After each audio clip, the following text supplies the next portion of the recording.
ऐका मंडळी, एका मिक्सरच्या भांड्यामध्ये लसूण, आलं आणि 2-3 हिरव्या मिरच्या बारीक करून घ्या. 1 टमाटर कापून तोही बारीक करून घ्या.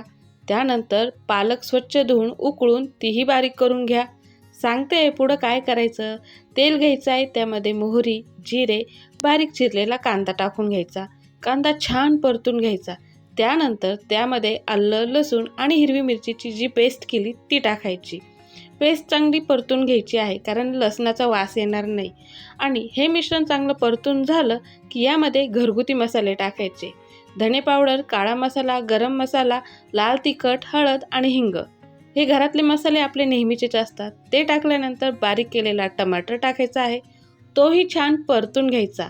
आता यामध्ये उकळून पिळून घेतलेली सोयाबीन टाकायची. ती नरम होऊन जाते ना. सोयाबीन छान परतून घ्यायची आहे. ती छान परतून झाली का आता वेळ येते ती बारीक केलेली पालक टाकायची. पालकाची भाजी आपण नेहमी खातो, पण या पद्धतीने एकदा खाऊन बघा. आता थोडा रस्सा पाहिजे तर थोडं पाणी टाकायचं. मिक्सरचंच भांडं थोडंसं धुवून घ्यायचं. त्यानंतर वेळ येते ती चवीनुसार मिठाची. छानपैकी मीठ टाकायचं आहे आणि 5-1 मिनटं भाजी पुन्हा एकदा चांगली शिजून घ्यायची आहे. नाव काय? अहो, पालक पनीर तर कायम खाता. एकदा सोया पालक खाऊन बघा. ही सोया पालकची भाजी खूप छान लागते. सोया म्हणजे आपली सोयाबीन हो. नक्की करून बघा एकदा आणि आवडल्यास लाईक करा.